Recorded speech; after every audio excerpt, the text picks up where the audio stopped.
Welcome to Thursday Flow. And this week it's part 2 of a 4-part series, Setbacks. As often happens in coaching sessions when we speak about the challenges and setbacks faced, I frequently hear the same pattern. People say, I make mistakes all the time. I never seem to accomplish what I set out to achieve. I always seem to put it off. Or sometimes the setback just doesn't limit them, it labels them, like it did me. I remember a speaker giving the example when he asked this question: are you single or married? To which the chosen volunteer replied, I'm divorced. Which is also the answer I thought to give at that time, because that was me. Now the volunteer was asked again, and this is when I began to think that there was more to this than originally met the eye, or in this case, the ear. When the question was asked again, my trick question alarm bell began to go off. Are you single or married? And again, the volunteer replied with, I'm divorced. Then he was asked, how long ago? 22 years, was the reply. 22 years earlier, something had happened, and he had carried that label ever since. That's the power of a setback when we allow it to define us. I immediately understood this particular example. Being divorced subconsciously carried for me another element to it, as opposed to being single. When I thought about it, being single has a far more powerful feel to it. It's independent. To me, it seemed to carry that element of strength. So there was a time in my own life when I allowed an experience to become my identity. Oh my gosh. I wore it. I spoke it. I believed it. It became the reason for where I was at. It was the heart of every conversation. Basically, this is where I am at because I'm a divorced woman. until such times as I became aware of what I was doing, and then of course chose differently. Because when you label yourself in a negative way, you begin to speak from that place. When you say, oh, I'm only XYZ, I couldn't possibly do that, or this always happens to me, and slowly, without even realizing it, you begin to settle and then cement yourself into that setback. So a label does 3 things. It defines value, usage, and content.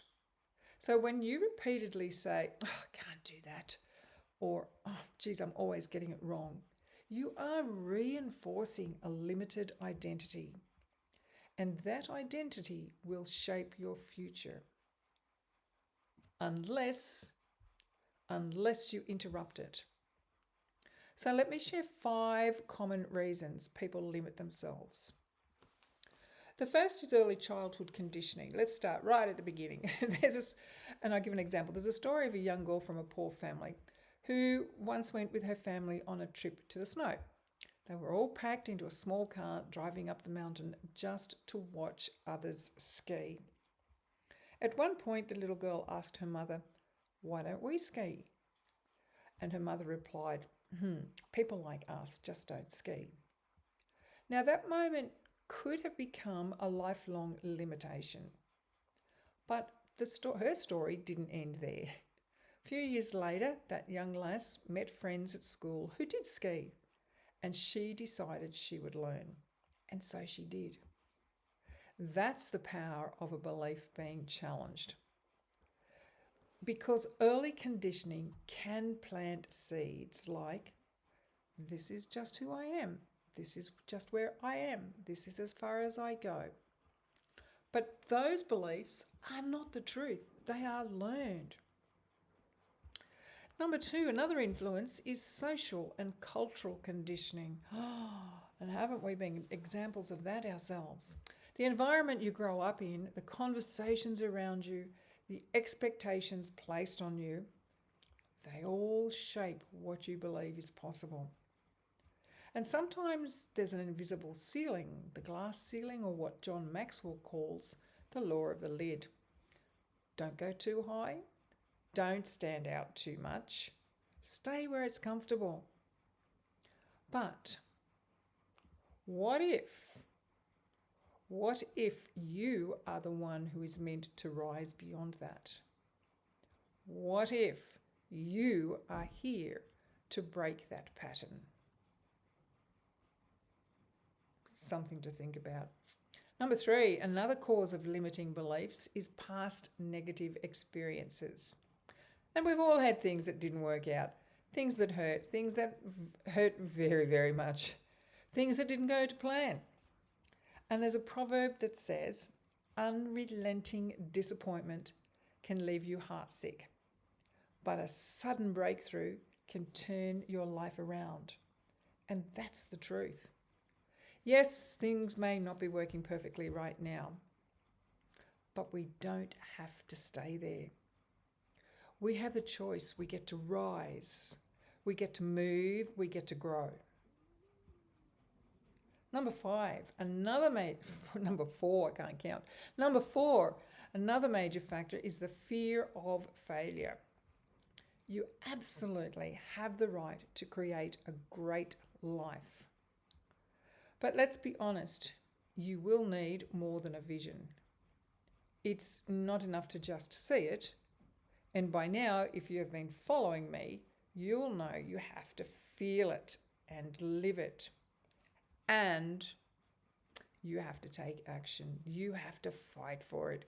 That is, you must believe it is yours, right to your core, right to your inner core. You have the sight and you have the right. Part of this journey is reclaiming your courage. Getting to the point where you say, there has to be more than this, and I'm not staying here. And finally, number 5, low self-esteem. If you don't believe in yourself, it's time to seek a new perspective. It's time to believe in yourself. Because the truth is, you are something special. You are something unique. You are something powerful. There is only one you. You were born an original, and you are not here to live as a copy. So if this message resonated with you, I'd love for you to like the video, subscribe to the channel, share your biggest takeaway in the comments below. With heart, until next week, Margarita.